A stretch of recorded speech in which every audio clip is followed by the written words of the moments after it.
Hey, it's this week's comics with your pal Hartley Holmberg. So first off, we got Static, the new issue of Static.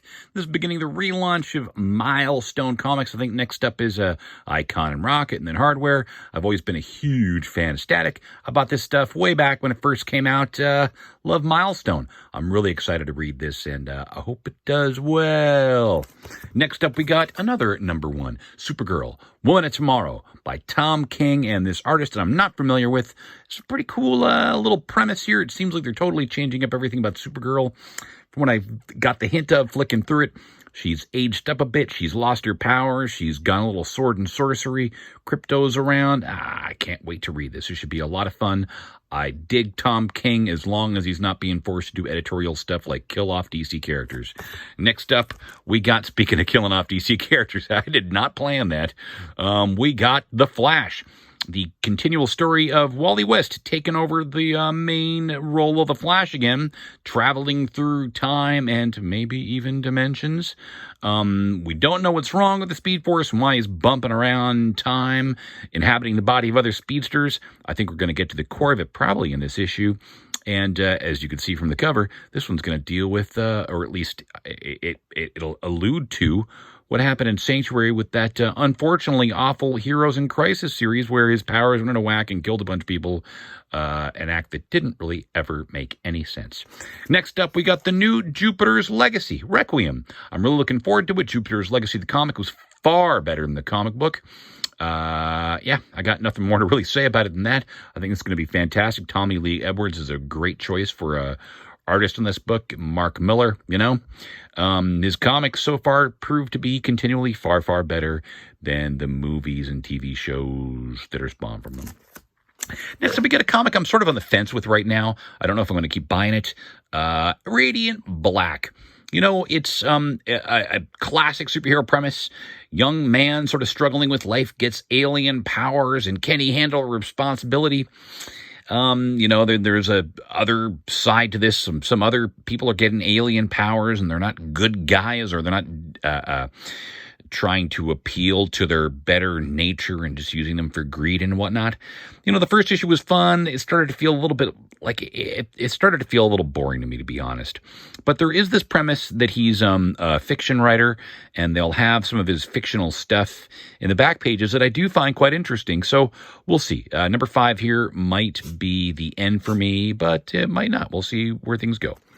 Next up, Ultra Mega. I was starting to feel a little bit bored with Ultra Mega. It started to feel like it was going in a completely different direction than from the first issue, and I guess that's fair. I guess they were trying to set things up. The last issue did get me back 100%, and I can't wait to read this. I think we're going to finally start to see some more Ultra Megas. What threw me off is there was less kaiju and giant, I don't know what you call the kaiju equivalent of the heroes in giant form. Maybe they're just kaiju as well. But we're getting back into the mythos of it all, and I think we're going to start to see big guys fighting big guys. And I can't wait. But one of the coolest things about this comic is that it's a thicker format, like prestige form book.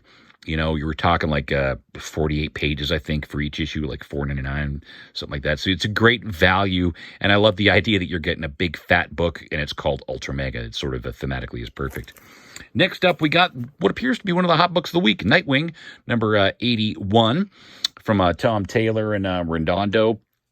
Just a tremendous book. I'm absolutely adoring this. I guess there's this new character, and there's all this hubbub. It seems like speculators are trying to grab a copy of this left, right, and center. Speculators, love and hate you. Mostly just don't understand you. Next up, we got Black Terror. Love public domain characters. I don't know where I stand on the whole Max Bemis thing, but, I ordered this thing a while back. Is Max Bemis a douchebag or not? I don't know. But, I've enjoyed his writing, and I really love Black Terror and public domain characters like this, like Black Terror. So I have a hard time not getting anything they're in, just because I really want to support these guys being around. Next up, we got Spider-Woman, Volume 2. I loved the first volume. Thought it was great. Really liked the reasoning for this new costume, and I found the art fantastic. The story really fun. I can't wait to read this. I expect it to be more high octane, super fun.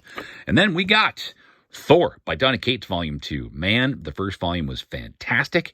I think Donny Cates is fantastic. I can't wait to read this. I think this is where we get into whatever happened to Don Blake. And from what I understand, Don Blake became kind of crazy and super evil, and I think Thor's going to have to deal with that in this volume. Can't wait. And then we got some stragglers from last week. Books I forgot to pick up or just missed. Wonder Woman, the latest in the saga of Wonder Woman having lost her memory and being catapulted into the Asgardian realms, and she's sort of living out in Ragnarok right now, just has little sort of vestiges of her memories. I suspect in this issue she'll get some more memories back. And from sort of look at everything, things are coming. I'm in a bit of a rush today. How can you tell? I'm speaking like I'm jacked up on cocaine, coffee, and soda pop. This is probably getting to the culmination at the end of everything, and I can't wait to read it. My only complaint about this run right now, and it's actually making me on the verge of not buying the Wonder Woman singles anymore, is the backtail stories of young Diana are awful. They feel like they're written for little kids, and not in that clever way that little kids' stories can be told. Just every time I read it, I can't remember if I read it or not because it's boring as heck. Next up, Far Sector, the last issue of the series. Can't wait to read this. It's been an inspired, fun comic. I've drawn a blank in the name of the character, but this is about this Green Lantern who's sent to the farthest sector of space to deal with a race that has suppressed their emotions. They take drugs to suppress their emotions, and when they don't take the drugs, they go crazy. They're ravaged with their emotions, and they engage in horrible, weird violence and whatnot, and eating people and crap. She has a unique ring that doesn't need a power battery. It charges itself up once it runs out of juice. It's been a blast. The series has been an absolute blast, and I can't wait to read this last issue. And last but not least, we have Batman Urban Legends, a great Batman anthology. They're $7.99 each. And you've got 4, I think, or 5 tales per, 2 full-size tales, 22 pages, and then 2 10-issue stories. I think most of the stories in this have, the only ongoing that's still ongoing so far is this, the Batman Red Hood storyline. The Outsider storyline came to an end with the last issue, so I think this one might be all new back tales. Batwing and Grifter is the other ongoing. That's the 20-page story, which has been great, totally fantastic. It seems like Grifter's been set up. Somebody set him up as the killer, or did he kill the Toy Man from the Superman world and all that. I really recommend it. I think it's one of the greatest anthologies going right now. I think people don't appreciate anthologies enough. Frankly, you're getting, 3 issues worth for $7.99, so that's $8. You're getting 3 issues worth for the price of 2. I mean, come on. And it's got a nice hardbound spine, and writing on the spine so you can put it on your bookshelf and all that. I highly recommend the heck out of this. So there you have it. This week's comics. Those are just there just for funs and poops and all that stuff. I hope you're doing well out there and safe, and we'll see you next time.